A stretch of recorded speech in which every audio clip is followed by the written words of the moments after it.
Hello, everybody. Welcome to week 2 of our challenge. This week, we are going to be doing the Windhorse Tara practice. And this practice has 4 different levels. We're going to be doing the outer level this week. And so I'm going to give you a very brief explanation of, what the practice is about, what the symbology is about, and like the intention, the motivation, what the outer level means, etc. So this is a very, very brief explanation. And we already talked about Green Tara and the Bija mantras and the Bija mantra of Tara. We've been doing that for week 1. And if you resonate only with Green Tara, or if you're just beginning to practice and to make a connection to Green Tara, you can always go to the recordings for week 1 and just continue to do it. This practice uses Green Tara and also 4 other emanations of Green Tara. I will explain a little bit more in a bit, but it's still the same energy, right? It's the energy of Tara. So even if you would like to continue with Green Tara, you're also sending out these intentions. You're sending out this, it's the same thing, like into the group, out into the world.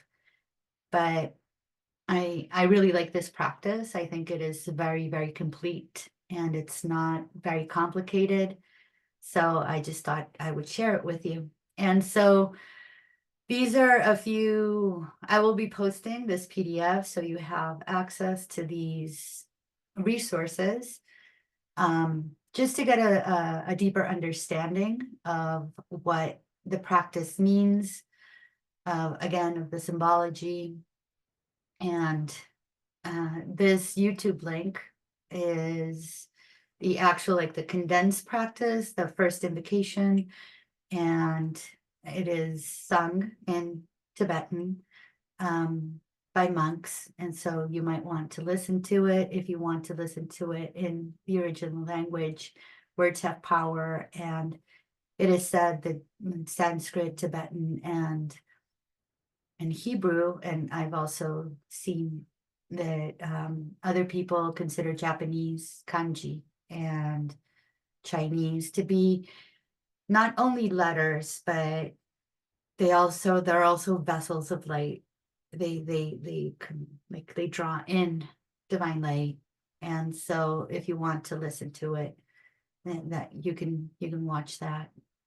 I won't be including it in the practice, but you will have the link. I will also post it on the spreadsheet that I have, so you can follow along, just in case you want to connect, right, in the actual language, because I will be reading it out loud in English, and I will also be doing the practice in Spanish, a separate recording.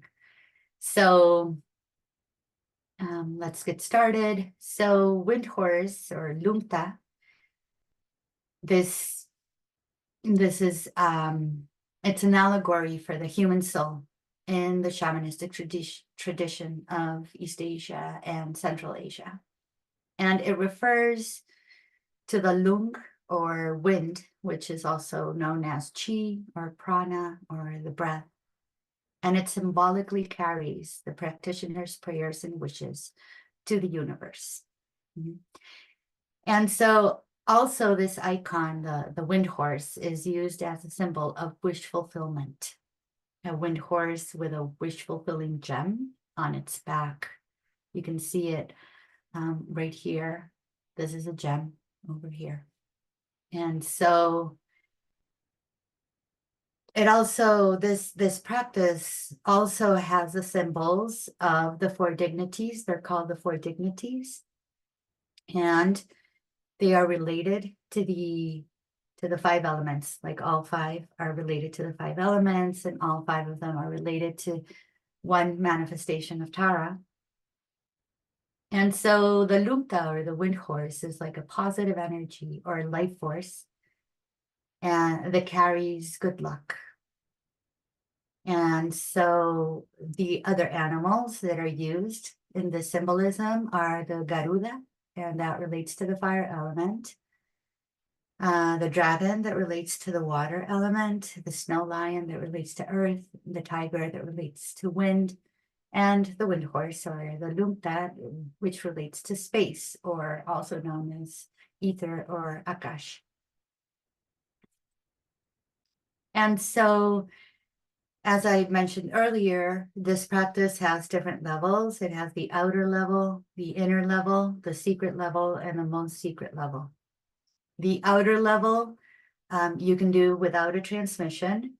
And then there's also lamas and Tibetan masters and teachers who say that you can do all of them without the transmission. I think that, I mean, I might get burned at the stake for saying this, but right now we're at a time where a lot of us don't have the possibilities to go receive an initiation or a transmission from a Tibetan master or teacher.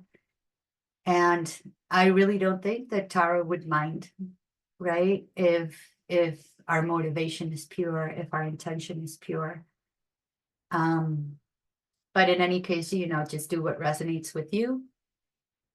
And in one of the resources that I shared, this practice was shared with me by my teacher, and he offers it as a free, transmission on his website. So the link that I included to the ontogony.com website, you can find like a much more comprehensive explanation of the practice.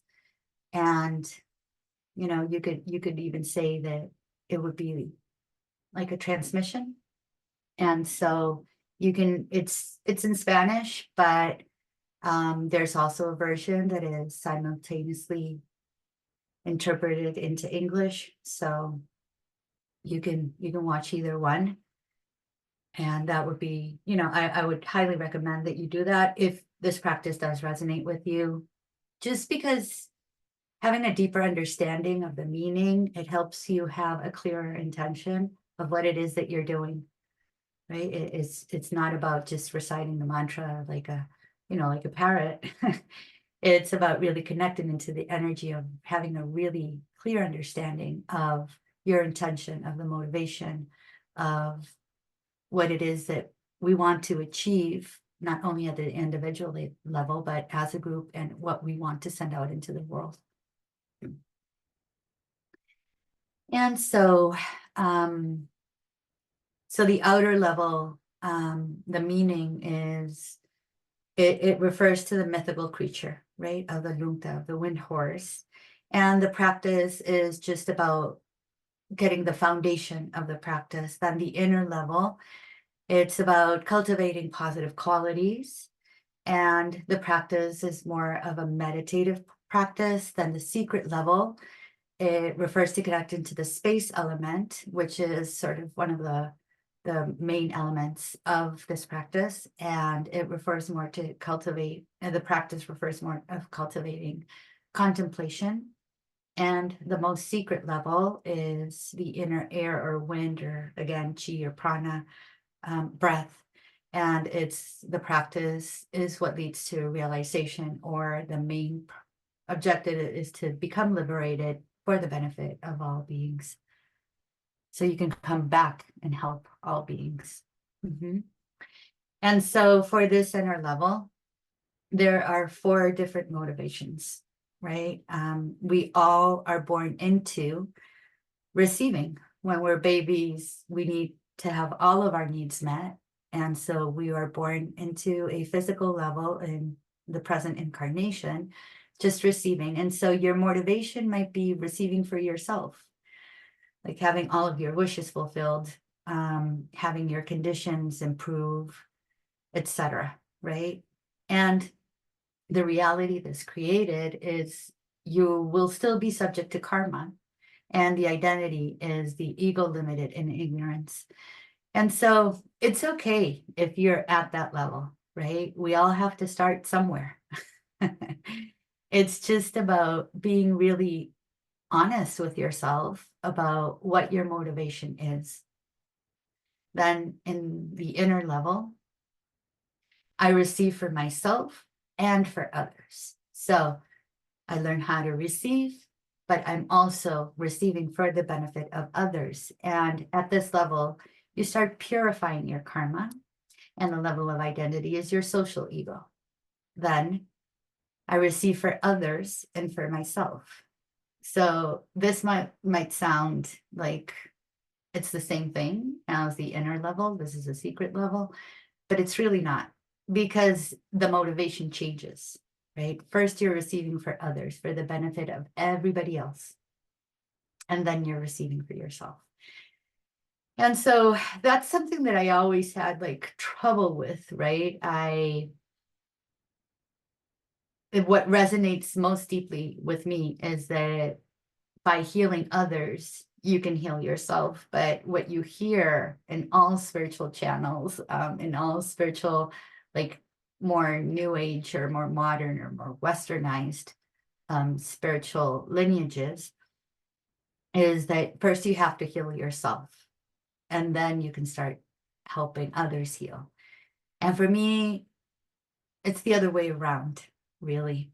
By helping others and by wishing like all others to become enlightened and to have like auspicious conditions and an easier path towards liberation, then you are purifying your karma, you're transforming your karma, so you can also have that. And then one realization that I came to not so long ago was that when you are asking or dedicating the merit of your practice to the benefit of all beings, that includes you.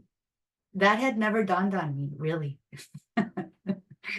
But it includes you. And so, just being really honest with yourself and knowing where you are at, that's everything. That's all that is required. And then little by little, you might start seeing that your motivation starts to shift a tiny bit, right? And so at this level, there is a transformation of karma, not only a purification of karma, but a transformation of karma. And the identity is the archetypal self. And then at the most secret level, the motivation is to give, is simply to give.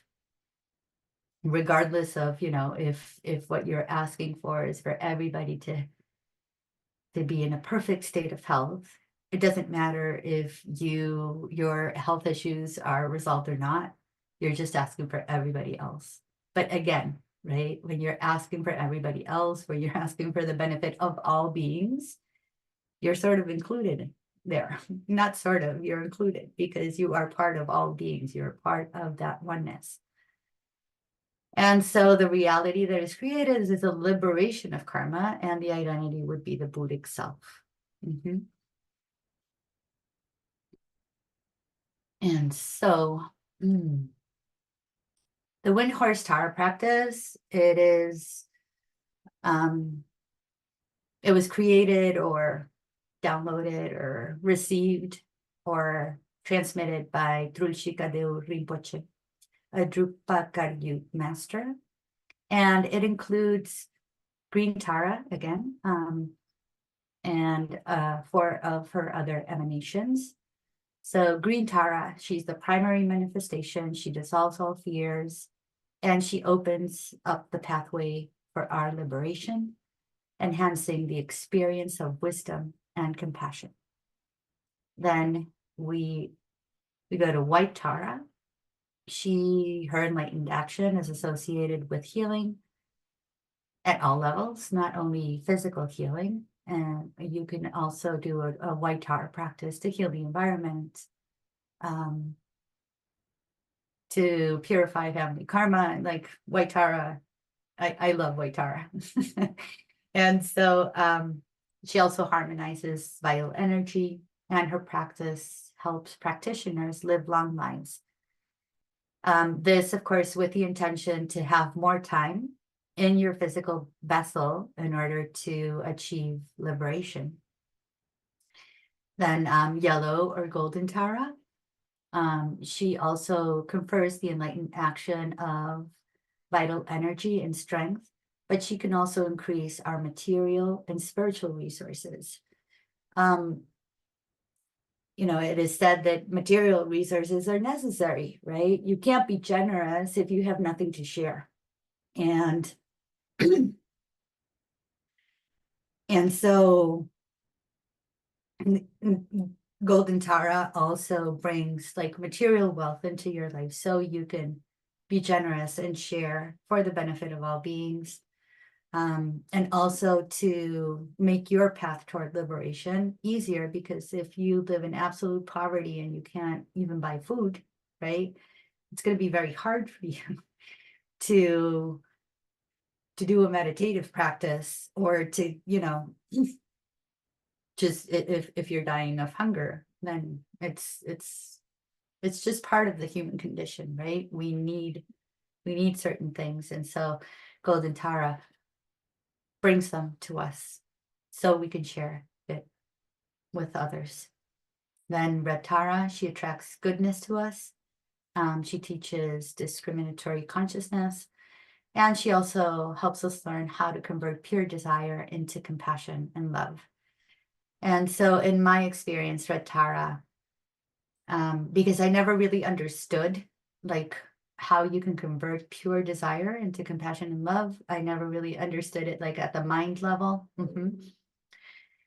For me, it's about like changing your fear-based actions into love-based actions. Like it's not the same thing to attract or to want to have, you know, a partner in life, for example.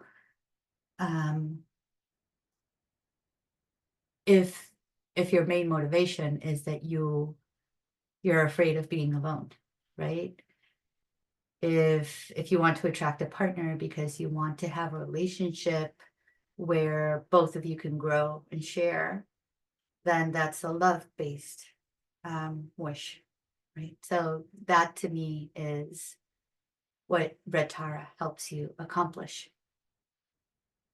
And she can attract anything. Also, another thing of why I started this challenge on the new moon is because on the new moon, it's like a very appropriate energy to attract, like to be able to repattern your karma, right? And Red Tara is the one that you would ask to help you bring in whatever wasn't included in this incarnation's karmic package, right? And so that's also a good energy. Red Tara is a good energy to work with in the new moon. And then we have Blue Tara, and she is a wrathful feminine energy. She's also known as Ekajati. And her invocation destroys all dharmic obstacles that are in the way of good luck or rapid spiritual awakening. And she also is a wrathful protector. So, you know, her two enlightened actions are removing obstacles and protecting. And so here again, you will find the link to the full explanation by my teacher, Carlos de Leon, if you're interested in hearing and watching it. And so this is, again, like a little bit of a deeper explanation of Green Tara, of the 5 Taras that are included in this Windhorse practice. Green Tara offers relief and protection from all unfortunate circumstances that one can find within the samsaric world. She dissolves the 8 fears. She generates wisdom and compassion. And one of her CDs is liberation. So any practice with any of the emanations of Green Tara, they all They're all liberating practices. And these spheres, they are represented symbolically by lions, which are the meaning of lions is pride. Then elephants, the meaning is ignorance. Fire, which means anger. Snakes, which mean jealousy and envy. Thieves, which mean wrong views. Then bonds, which mean greed. Demons, which mean doubts. And floods, which mean desire and attachment. So those are the 8 fears that Greek Tara helps dissolve. And if you see, like, if you go into like a more psychology view of it, these are also what keep us, you know, like repeating neurotic patterns in our relationships and maybe lives, etc.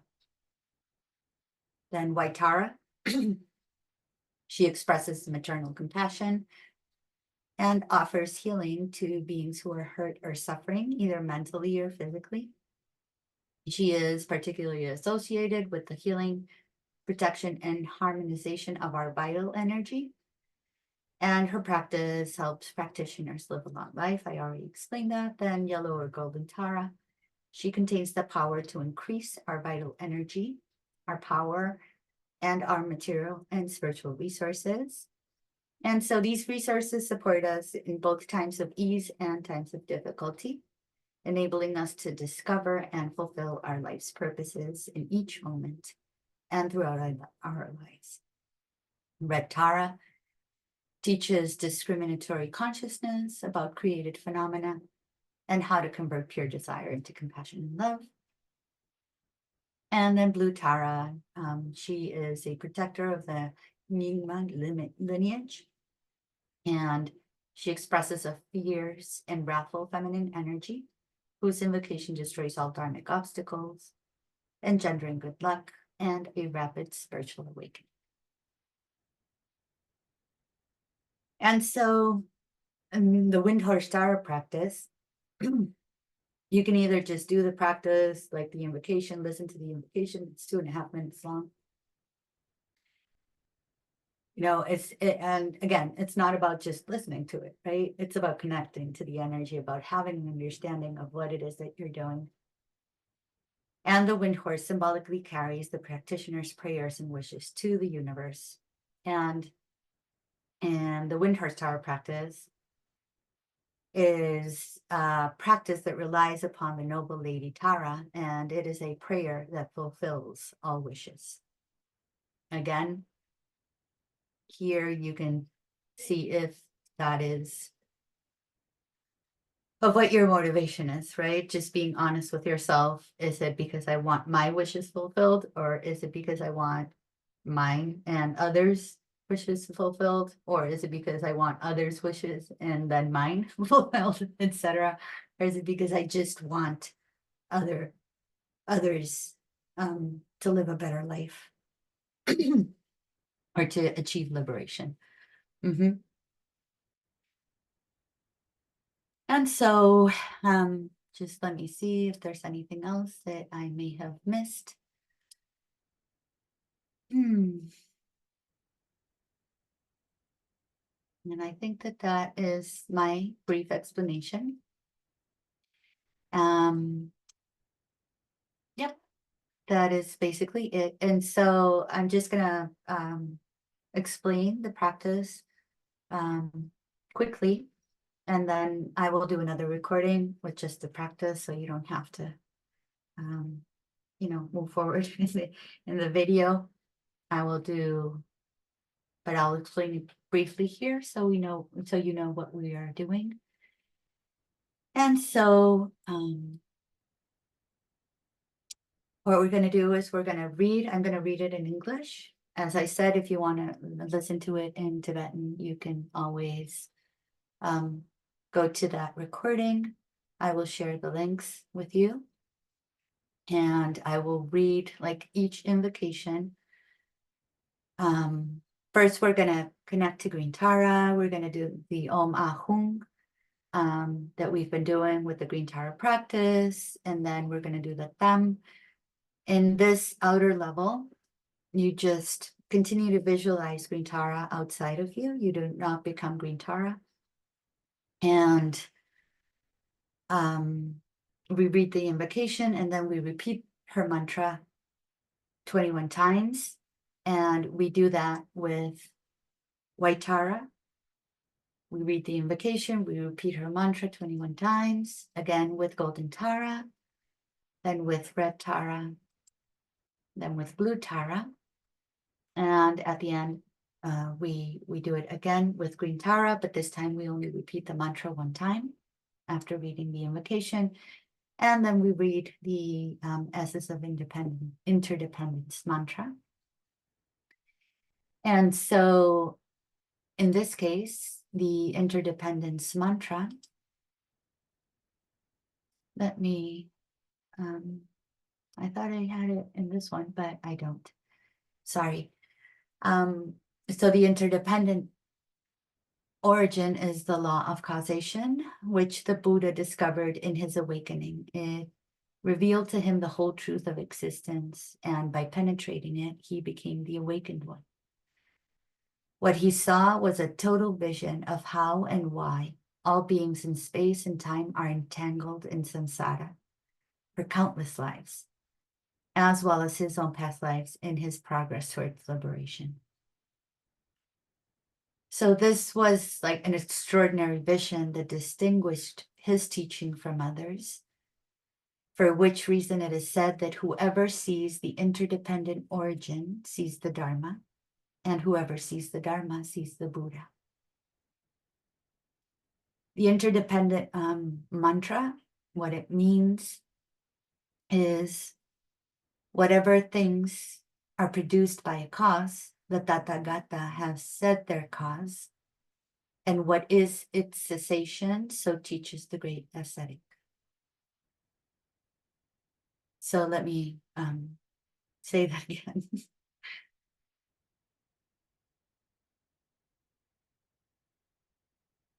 So it says that all dharmas are originated from a cause, that everything has a cause. And that the Tathagata has taught these causes, and it is also what puts an end to these causes. So that is the mantra that is recited at the very end. For that one, I don't really have translation, so we're just going to read it in Tibetan. And at the end, you can either this is the practice that you're doing to receive. Really, the outer level is to receive, but you can also dedicate the merit of your practice to all sentient beings, whatever resonates with you. Okay, so thank you for watching, and I will post this recording, and then I will post the practice separately. Sending love to everyone.